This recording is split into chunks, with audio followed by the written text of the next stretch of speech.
Selamat datang di Suara Papua ID, media yang hadir untuk menyuarakan kebenaran, keadilan, dan hak-hak asasi manusia bagi masyarakat Papua.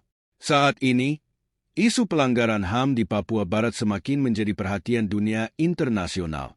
Berbagai laporan mengenai eksekusi tanpa proses hukum, perampasan hak tanah adat, dan meningkatnya militerisasi menunjukkan betapa mendesaknya kondisi yang dihadapi masyarakat Papua. Dalam pembahasan ini, kita akan mengupas lebih dalam mengenai fakta-fakta pelanggaran HAM di Papua dan mengapa intervensi dari Perserikatan Bangsa-Bangsa, PBB, menjadi sangat penting untuk menyelesaikan konflik ini. Dengan menghadirkan 20 poin utama, kami harap informasi ini bisa memperkuat kesadaran dan dukungan masyarakat internasional dalam mendesak solusi yang adil dan damai bagi saudara-saudara kita di Papua. Mari bersama-sama melihat apa yang dilakukan pengukuhan West Papua All Party Parliamentary Group, APPG. Parlemen baru digelar di House of Commons hari ini pada tanggal 10 bulan 9 tahun 2024. APPG Papua Barat diadakan di Parlemen Inggris melakukan pengukuhan West Papua All Party Parliamentary Group, APPG. Parlemen baru digelar di House of Commons hari ini, 10 September 2024. Diketuai oleh Alex Sobel MP, Buruh. APPG dihadiri oleh anggota Parlemen Luke Akhurst, Buruh, Alex Balinier, Buruh, Jeremy Corbyn, Independen, Tan Hesi, Buruh, Alex Barros Curtis, Buruh, Lord Richard Harries, dan disampaikan oleh Presiden Umum Benny Wenda. Alex Sobel dan Presiden Wenda memberikan informasi terbaru kepada para anggota mengenai situasi hak asasi manusia di Papua Barat, meningkatnya ekocide, kemajuan kampanye kunjungan PBB, dan pertanyaan mengenai hubungan militer Inggris-Indonesia. Berikut adalah 20 poin penting terkait pelanggaran hak asasi manusia, HAM, di Papua yang menjadi pertimbangan dalam mendukung dan mendorong intervensi Perserikatan Bangsa-Bangsa, PBB, untuk menekan Indonesia segera menyelesaikan masalah ini. Kami akan membahas secara garis besar satu persatu supaya hal yang mendasar seperti ini harus diketahui secara luas karena Indonesia bergaya di atas penderitaan orang lain tanpa mempedulikan hak-hak sipil dan hak-hak fundamental yang dilindungi oleh Perserikatan Bangsa-Bangsa bagi seluruh manusia di planet ini tanpa terkecuali. Pertama, eksekusi di luar proses hukum. Terjadi banyak kasus pembunuhan warga sipil tanpa proses pengadilan oleh aparat keamanan Indonesia sumber Free West Papua Campaign Parlemen Inggris for Papua. Ini membahas terkait eksekusi di luar proses hukum di Papua Barat telah menjadi salah satu isu pelanggaran hak asasi manusia yang serius. Banyak warga sipil menjadi korban pembunuhan oleh aparat keamanan Indonesia tanpa melalui proses hukum yang sah, sebuah praktik yang seringkali tidak disertai dengan penyelidikan atau pertanggungjawaban. Kasus-kasus ini biasanya terjadi di wilayah konflik di mana aparat keamanan, termasuk TNI dan Polri, melakukan operasi militer untuk menghadapi kelompok-kelompok separatis Papua. Namun, seringkali warga sipil, termasuk petani, nelayan, dan bahkan aktivis damai, menjadi korban tanpa bukti keterlibatan dalam aktivitas separatis. Operasi ini seringkali dilakukan dengan alasan menegakkan keamanan atau mengamankan wilayah, namun eksekusi tanpa proses hukum menciptakan iklim ketakutan dan ketidakadilan. Kedua, penghilangan paksa. Banyak laporan tentang orang-orang Papua yang hilang setelah ditangkap oleh militer atau polisi, dan nasib mereka tidak diketahui. Sumber, IPWP UK for Papua. Penghilangan paksa di Papua Barat merupakan salah satu bentuk pelanggaran hak asasi manusia yang serius. Banyak laporan mengungkapkan bahwa warga Papua hilang setelah ditangkap oleh aparat keamanan, seperti militer atau polisi. Hingga saat ini, nasib mereka tidak diketahui, dan dalam banyak kasus, keluarga korban tidak menerima informasi resmi atau bantuan dari pihak berwenang untuk menemukan mereka. Penangkapan tanpa alasan jelas. Warga seringkali ditangkap tanpa surat perintah atau alasan hukum yang jelas, terutama mereka yang dianggap berpotensi, berbahaya, karena keterlibatan dalam aktivitas politik atau karena mendukung gerakan pro-kemerdekaan Papua. Minimnya transparansi. Setelah penangkapan, aparat keamanan tidak memberitahu keluarga atau pihak terkait tentang keberadaan orang yang ditangkap. Dalam beberapa kasus, Keluarga bahkan tidak tahu di mana orang yang ditangkap tersebut ditahan atau apakah mereka masih hidup. Penghilangan terkait aktivisme politik. Aktivis yang secara vokal mendukung kemerdekaan Papua atau hak-hak sipil seringkali menjadi target penghilangan paksa. Ini adalah bentuk pembungkaman terhadap mereka yang mengkritik pemerintah atau menuntut hak-hak masyarakat Papua. Operasi militer tertutup. Penghilangan paksa sering terjadi dalam konteks operasi militer tertutup di daerah-daerah pedalaman Papua. Militer mengklaim tindakan ini dilakukan untuk menjaga keamanan, tetapi dalam banyak kasus, warga sipil tanpa keterlibatan politik ikut menjadi korban. Penghilangan paksa ini menciptakan trauma yang mendalam bagi keluarga dan masyarakat Papua yang tidak hanya kehilangan orang-orang terdekat, tetapi juga menghadapi ketidakpastian hukum dan kurangnya keadilan. Ini memperburuk ketidakpercayaan terhadap pemerintah dan aparat keamanan, serta memperkuat tuntutan internasional untuk intervensi dan penyelidikan independen di bawah pengawasan Perserikatan Bangsa-Bangsa, PBB. Ketiga, pembatasan kebebasan berekspresi. Aktivis Papua yang memperjuangkan hak kemerdekaan sering dihukum dan dibatasi aksesnya terhadap media. Sumber, Free West Papua Campaign Parliament English for Papua and United Liberation Movement for West Papua, ULMWP. Ini terkait tentang pembatasan kebebasan berekspresi di Papua Barat telah menjadi salah satu isu sentral dalam perjuangan masyarakat Papua. Aktivis-aktivis yang memperjuangkan hak-hak dasar, terutama kemerdekaan dan penentuan nasib sendiri, sering menghadapi hukuman, ancaman, dan pembatasan akses terhadap media. Tindakan ini dilakukan untuk meredam suara-suara kritis dan membungkam gerakan pro-kemerdekaan. Beberapa bentuk pembatasan kebebasan berekspresi di Papua Barat meliputi penahanan aktivis damai. Banyak aktivis Papua yang terlibat dalam protes damai atau menyuarakan aspirasi politik, termasuk melalui media sosial atau forum diskusi, ditangkap dan dipenjara. Misalnya, aktivis yang mengibarkan bendera bintang kejora simbol kemerdekaan Papua seringkali menghadapi dakwaan makar dengan ancaman hukuman penjara yang panjang. Pembatasan akses media internasional. Jurnalis internasional seringkali dilarang meliput situasi di Papua dengan akses yang sangat terbatas untuk melakukan investigasi independen. Bahkan jurnalis lokal di Papua kerap mengalami intimidasi dan pengawasan ketat dari pihak keamanan jika memberitakan pelanggaran HAM atau isu kemerdekaan. Sensor dan pengawasan media lokal. Media lokal di Papua menghadapi tekanan untuk tidak melaporkan berita yang mendukung kemerdekaan atau mengkritik kebijakan pemerintah Indonesia di wilayah tersebut. Aparat keamanan dan pemerintah sering melakukan sensor atau mengontrol informasi yang beredar di publik. Penutupan internet. Dalam beberapa insiden protes besar-besaran di Papua, pemerintah Indonesia telah memberlakukan pemadaman internet, seperti yang terjadi pada tahun 2019. Untuk mencegah penyebaran informasi mengenai protes dan kerusuhan yang terjadi di sana. Ini merupakan bentuk pembatasan terhadap kebebasan berpendapat di ruang digital. Kritik terhadap negara, aktivis dan tokoh masyarakat yang berani mengkritik pemerintah terkait kebijakan di Papua seringkali dikenai dakwaan kriminal, termasuk makar atau pencemaran nama baik negara, yang dijadikan dasar hukum untuk membungkam suara kritis. Pembatasan kebebasan berekspresi ini tidak hanya melanggar hak-hak dasar masyarakat Papua, tetapi juga memperdalam rasa ketidakadilan dan ketidakpuasan di kalangan masyarakat.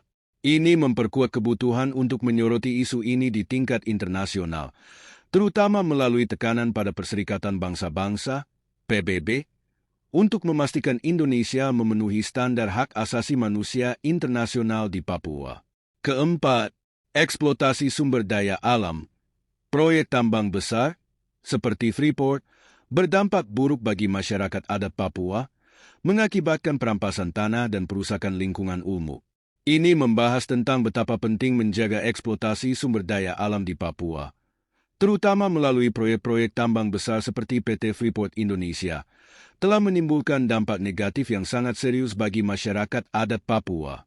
Freeport, yang mengoperasikan tambang emas dan tembaga terbesar di dunia di Grasberg, Papua, merupakan contoh nyata bagaimana eksploitasi sumber daya alam di Papua menyebabkan kerugian besar bagi lingkungan dan masyarakat setempat. Berikut adalah beberapa dampak utama dari eksploitasi sumber daya alam di Papua. Perampasan tanah adat. Banyak tanah adat milik masyarakat Papua diambil alih tanpa persetujuan mereka, terutama untuk kepentingan proyek-proyek besar seperti tambang Freeport. Hal ini memutuskan hubungan spiritual dan budaya masyarakat adat dengan tanah mereka, yang dianggap sebagai bagian integral dari identitas mereka. Masyarakat yang terusir dari tanah mereka seringkali tidak diberikan kompensasi yang adil, dan hal ini memicu konflik serta kemiskinan. Perusakan lingkungan. Operasi tambang Freeport menyebabkan kerusakan lingkungan yang luas, termasuk pencemaran sungai dan hutan di sekitar area tambang. Limbah tambang yang dihasilkan, dikenal sebagai tailing, telah mencemari sungai-sungai yang menjadi sumber mata pencaharian utama masyarakat adat, seperti Sungai Ajwa. Ekosistem yang hancur mengganggu kehidupan tradisional masyarakat adat yang bergantung pada alam untuk bertani dan berburu. Pencemaran air dan tanah. Limbah beracun yang dihasilkan dari aktivitas tambang merusak kualitas air, tanah, dan kesehatan masyarakat lokal. Masyarakat yang tinggal di dekat area tambang telah melaporkan peningkatan kasus penyakit, termasuk masalah kulit dan pernapasan, yang mereka kaitkan dengan pencemaran dari tambang. Minimnya manfaat ekonomi bagi penduduk lokal.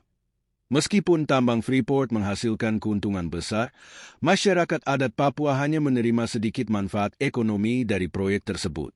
Sebagian besar kekayaan yang dihasilkan dari tambang dialirkan ke luar daerah, sementara masyarakat lokal tetap hidup dalam kemiskinan, dengan akses terbatas terhadap layanan dasar seperti pendidikan dan kesehatan. Konflik sosial dan militerisasi. Eksploitasi sumber daya alam di Papua seringkali disertai dengan peningkatan militerisasi di wilayah tersebut. Aparat keamanan dikerahkan untuk menjaga keamanan proyek-proyek tambang, yang sering berujung pada bentrokan dengan masyarakat lokal yang menentang perampasan tanah mereka. Keberadaan militer di sekitar tambang juga meningkatkan ketegangan sosial dan kekerasan di antara masyarakat. Dampak dari eksploitasi ini tidak hanya merugikan secara ekonomi, tetapi juga merusak lingkungan dan budaya masyarakat adat Papua. Kondisi ini memperkuat seruan masyarakat internasional dan aktivis hak asasi manusia untuk mendesak adanya investigasi independen dan perlindungan lebih lanjut bagi hak-hak masyarakat adat di Papua, serta pembaruan kebijakan yang adil dalam pengelolaan sumber daya alam. Kelima, militerisasi yang meningkat. Pengiriman pasukan tambahan ke Papua seringkali disertai dengan peningkatan kekerasan terhadap warga sipil sumber Free West Papua Campaign. Ini membahas tentang militerisasi yang meningkat di Papua Barat telah menjadi salah satu isu sentral yang memperburuk konflik di wilayah tersebut. Pengiriman pasukan tambahan oleh pemerintah Indonesia, baik dari TNI, Tentara Nasional Indonesia, maupun Polri, Kepolisian Republik Indonesia, seringkali disertai dengan peningkatan kekerasan terhadap warga sipil. Berikut beberapa dampak utama dari peningkatan militerisasi di Papua. Operasi militer yang intensif dalam upaya menumpas kelompok separatis seperti Tentara Pembebasan Nasional Papua Barat, TPNPB, pemerintah Indonesia seringkali mengirim ribuan pasukan tambahan ke Papua. Operasi militer ini tidak hanya menargetkan kelompok bersenjata, tetapi juga memengaruhi warga sipil yang sering menjadi korban salah sasaran atau dianggap berkolaborasi dengan separatis. Banyak warga yang melaporkan tindakan kekerasan seperti penahanan sewenang-wenang, penyiksaan, hingga pembunuhan. Kekerasan terhadap warga sipil. Dengan meningkatnya jumlah personel militer, kekerasan terhadap warga sipil, termasuk penembakan dan penangkapan tanpa proses hukum, juga meningkat. Banyak laporan menyebutkan bahwa warga sipil yang tidak terlibat dalam konflik bersenjata seringkali menjadi korban, baik secara fisik maupun psikologis. Pengungsian massal. Peningkatan militerisasi seringkali memicu ketakutan di kalangan masyarakat sipil, memaksa mereka untuk mengungsi dari rumah mereka. Wilayah-wilayah yang menjadi lokasi konflik seperti Kabupaten Enduga dan Intan Jaya telah mengalami pengungsian massal akibat operasi militer yang berkepanjangan. Warga yang mengungsi biasanya tidak memiliki akses yang memadai terhadap makanan, air bersih, dan layanan kesehatan. Pembatasan kebebasan berpendapat. Dalam situasi militerisasi, kebebasan berpendapat dan berkumpul seringkali dibatasi dengan ketat. Warga Papua yang berani mengkritik pemerintah atau menyuarakan aspirasi kemerdekaan sering dihadapkan pada intimidasi, penangkapan, dan bahkan dakwaan pidana, seperti makar. Ini menciptakan lingkungan represif di mana masyarakat takut menyuarakan pandangan politik mereka. Militerisasi proyek ekonomi. Selain untuk alasan keamanan, militer juga dikerahkan untuk menjaga proyek-proyek ekonomi, termasuk tambang besar seperti Freeport. Kehadiran militer di sekitar proyek-proyek ini seringkali memicu konflik dengan masyarakat lokal yang menentang perampasan tanah mereka untuk kepentingan proyek tambang dan infrastruktur. Meningkatnya kehadiran militer di Papua tidak hanya memicu eskalasi kekerasan, tetapi juga memperburuk ketidakpercayaan antara pemerintah pusat dan masyarakat Papua.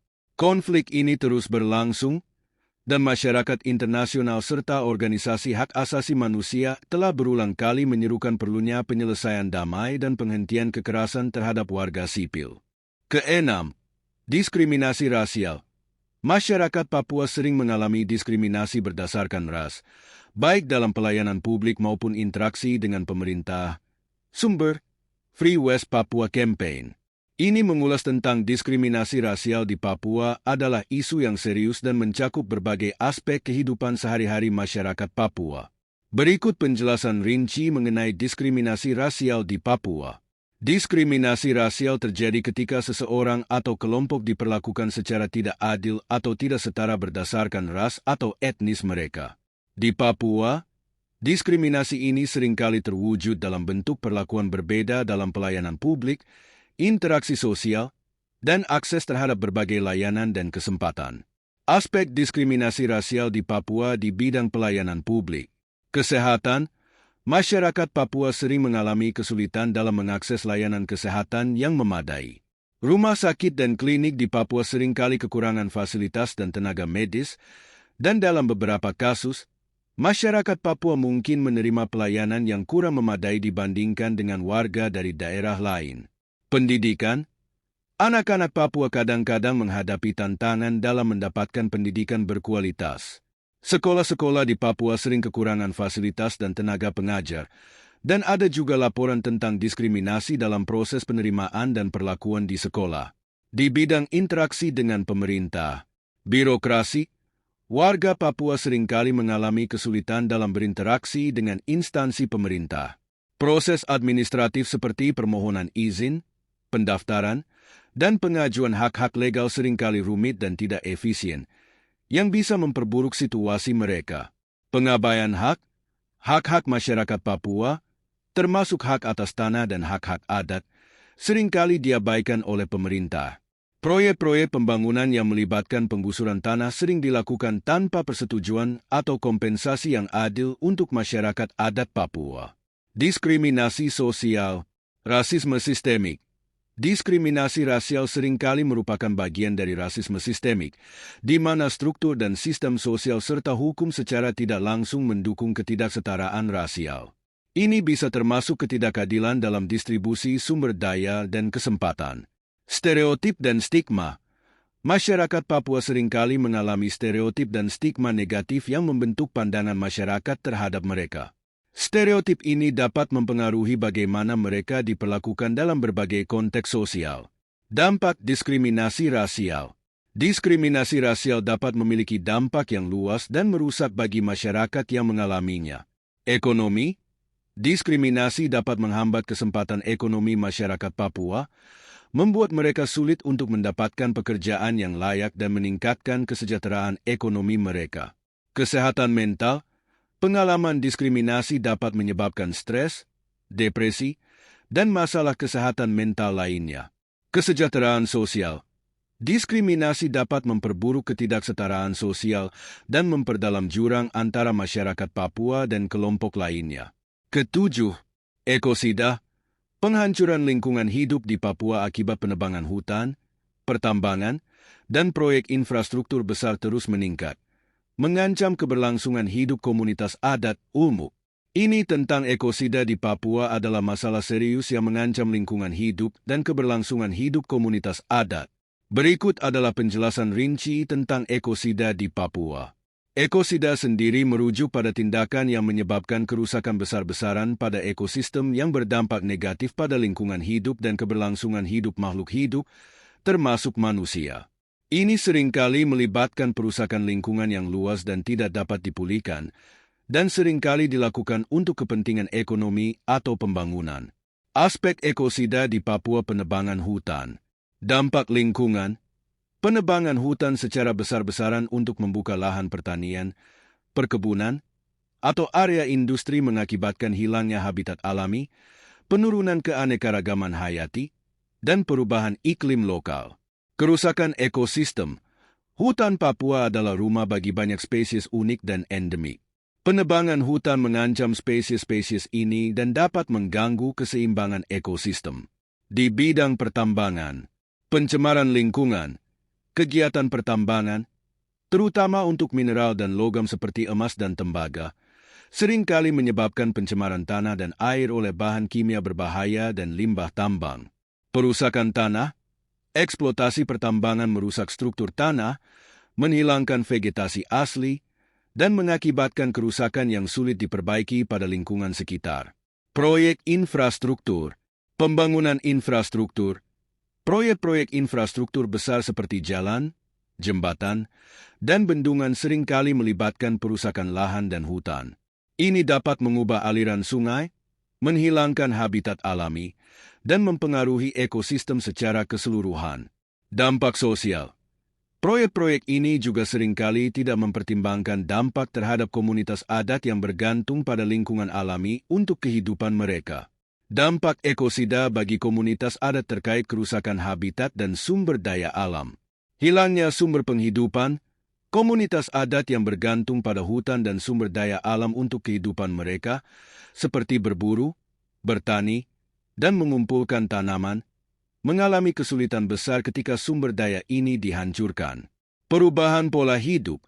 Kerusakan lingkungan memaksa komunitas adat untuk meninggalkan cara hidup tradisional mereka dan beradaptasi dengan kondisi yang baru dan seringkali tidak ramah. Konflik sosial dan kesehatan. Konflik tanah. Pengambil alihan tanah untuk proyek komersial seringkali menyebabkan konflik antara komunitas adat dan pihak-pihak yang terlibat dalam proyek tersebut. Masalah kesehatan. Pencemaran lingkungan dan perusakan habitat dapat menyebabkan masalah kesehatan, seperti penyakit yang disebabkan oleh kontaminasi air dan udara. Kedelapan, penangkapan sewenang-wenang. Banyak warga Papua ditangkap tanpa proses hukum yang jelas, terutama yang terlibat dalam aksi protes damai sumber IPWP. Ini tentang penangkapan sewenang-wenang di Papua adalah masalah serius yang seringkali mencerminkan pelanggaran hak asasi manusia. Berikut adalah penjelasan rinci tentang masalah ini. Penangkapan sewenang-wenang adalah penangkapan sewenang-wenang merujuk pada tindakan penahanan seseorang oleh pihak berwenang tanpa dasar hukum yang jelas atau tanpa mengikuti prosedur hukum yang berlaku. Ini seringkali melibatkan penangkapan tanpa surat perintah, tanpa akses ke pengacara, atau tanpa adanya dakwaan formal. Aspek penangkapan sewenang-wenang di Papua adalah penangkapan tanpa proses hukum. Tanpa surat perintah, banyak kasus penangkapan di Papua dilakukan tanpa adanya surat perintah resmi dari pengadilan atau otoritas hukum yang sah yang melanggar prinsip dasar hukum. Tanpa dakwaan jelas, tersangka seringkali tidak diberi informasi mengenai dakwaan atau alasan penangkapan mereka, menghilangkan hak mereka untuk membela diri secara efektif. Penangkapan terhadap peserta aksi protes damai. Pengendalian protes. Warga Papua yang terlibat dalam aksi protes damai sering menjadi target penangkapan oleh aparat keamanan. Protes ini biasanya berkaitan dengan tuntutan untuk hak-hak politik, sosial, dan ekonomi. Reaksi terhadap aktivisme. Penangkapan sewenang-wenang sering digunakan sebagai alat untuk menekan suara oposisi dan menghambat kebebasan berekspresi serta hak untuk berkumpul secara damai. Dampak penangkapan sewenang-wenang membuat kehilangan hak-hak hukum. Hak pembelaan. Penangkapan tanpa proses hukum yang jelas merampas hak individu untuk mendapatkan pembelaan hukum, yang merupakan hak dasar dalam sistem peradilan yang adil. Hak atas informasi. Tersangka tidak diberikan informasi yang memadai tentang alasan penangkapan dan hak-hak mereka, menyebabkan ketidakpastian dan kesulitan dalam memperoleh keadilan. kekacauan sosial dan ketidakpercayaan terhadap pemerintah pusat dan militer Indonesia, ketidakpercayaan terhadap sistem hukum. Penangkapan sewenang-wenang dapat mengurangi kepercayaan masyarakat terhadap sistem hukum dan otoritas yang seharusnya melindungi mereka. Ketidakstabilan sosial. Penangkapan yang tidak adil dapat memperburuk ketegangan sosial dan konflik, serta menciptakan ketidakstabilan di komunitas. Kezembelan, pelanggaran hak tanah adat. Masyarakat adat Papua tidak diberi hak penuh atas tanah mereka, yang seringkali digunakan untuk proyek komersial tanpa persetujuan sumber IPWP. Ini tentang pelanggaran hak tanah adat di Papua adalah masalah serius yang mencakup berbagai aspek hak asasi manusia dan keadilan sosial. Pelanggaran hak tanah adat adalah pelanggaran hak tanah adat terjadi ketika hak-hak masyarakat adat atas tanah dan sumber daya alam mereka diabaikan atau dilanggar. Ini sering terjadi ketika tanah yang telah mereka huni dan kelola selama bertahun-tahun digunakan untuk proyek komersial atau pembangunan tanpa persetujuan atau kompensasi yang adil. Aspek pelanggaran hak tanah adat di Papua dan pengambil alihan tanah tanpa persetujuan. Proyek komersial. Tanah adat sering diambil alih untuk proyek-proyek komersial seperti pertambangan, perkebunan, atau pembangunan infrastruktur tanpa mendapatkan persetujuan dari masyarakat adat yang berhak atas tanah tersebut. Proses hukum yang tidak adil. Proses hukum untuk pengambil alihan tanah sering tidak melibatkan masyarakat adat dalam pengambilan keputusan, dan mereka tidak diberikan kesempatan untuk menyetujui atau menolak penggunaan tanah mereka. Kurangnya pengakuan atas hak tanah adat orang asli Papua. Kepemilikan tanah. Masyarakat adat Papua seringkali tidak memiliki pengakuan hukum formal atas kepemilikan tanah mereka, yang mempermudah pihak ketiga untuk mengklaim dan menggunakan tanah tersebut tanpa izin. Registrasi tanah. Proses registrasi tanah yang tidak memperhitungkan sistem adat masyarakat Papua dapat menyebabkan konflik dan pelanggaran hak. Dampak pelanggaran hak tanah adat menjadi dampak sosial dan ekonomi di Papua. Kehilangan sumber penghidupan. Masyarakat adat kehilangan akses ke tanah yang merupakan sumber utama kehidupan mereka, termasuk untuk bertani, berburu, dan mengumpulkan sumber daya alam. Konflik dan ketidakstabilan. Pengambil alihan tanah dapat menyebabkan konflik antara masyarakat adat dan pihak-pihak yang melakukan eksploitasi tanah, serta menciptakan ketidakstabilan sosial dalam komunitas. Dampak lingkungan adalah akibat dari semua ini. Kerusakan ekosistem. Proyek komersial sering menyebabkan kerusakan lingkungan yang signifikan, termasuk deforestasi, pencemaran, dan pengurangan keanekaragaman hayati. Perubahan lingkungan. Perubahan pada tanah dan ekosistem dapat mempengaruhi pola hidup masyarakat adat dan merusak hubungan budaya dan spiritual mereka dengan tanah. Kesepuluh, kekerasan seksual oleh aparat keamanan. Ada laporan tentang kekerasan seksual yang dilakukan oleh aparat keamanan terhadap perempuan Papua sumber IPWP. Ini membahas tentang kekerasan seksual oleh aparat keamanan terhadap perempuan Papua adalah isu hak asasi manusia yang sangat serius dan meresahkan.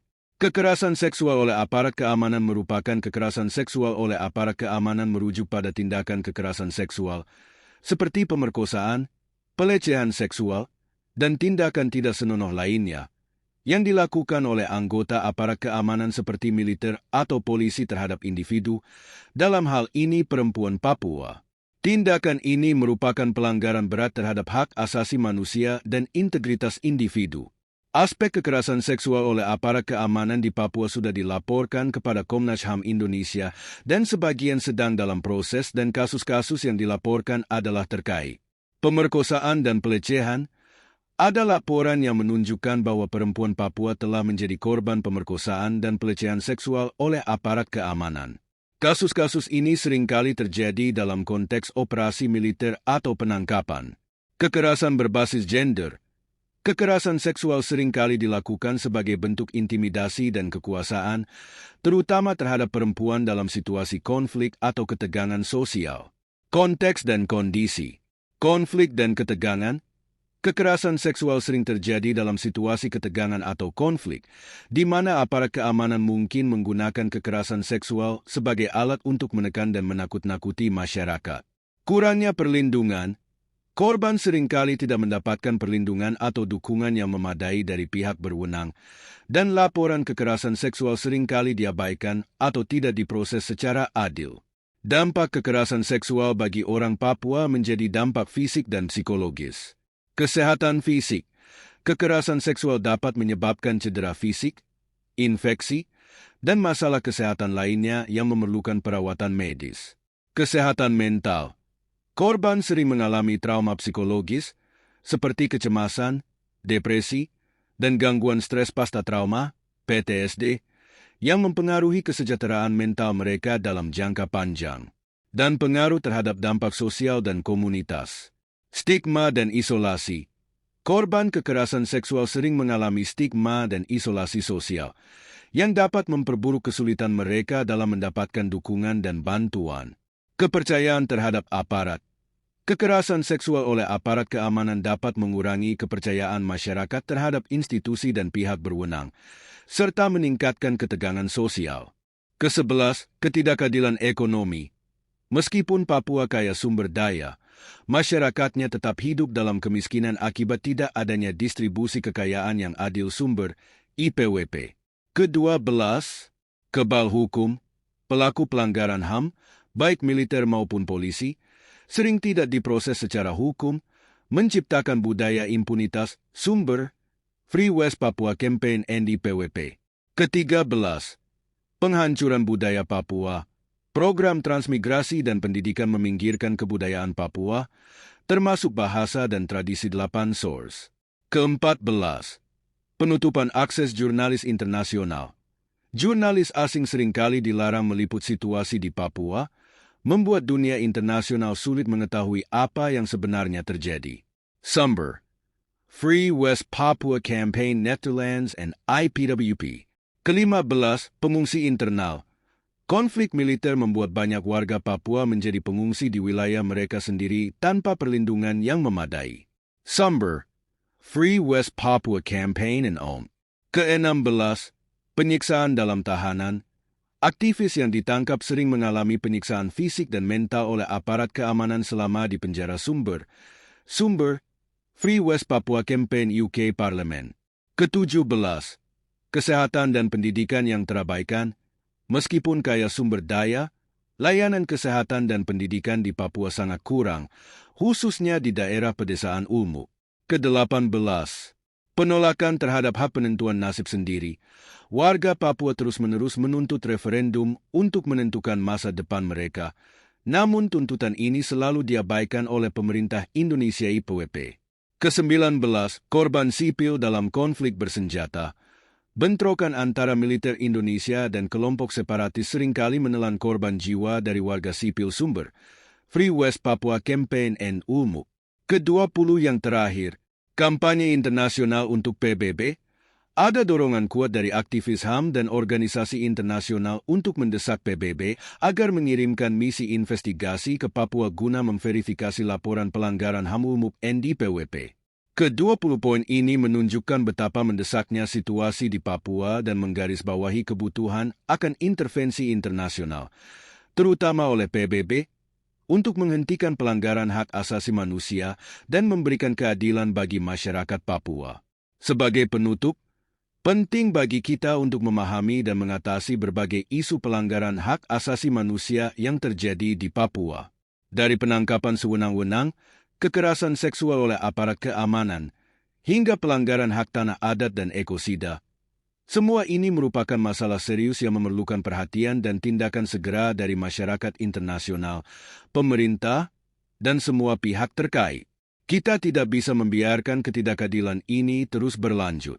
Suara kita harus menjadi alat untuk mendorong perubahan yang positif dan memastikan bahwa hak-hak setiap individu dihormati dan dilindungi.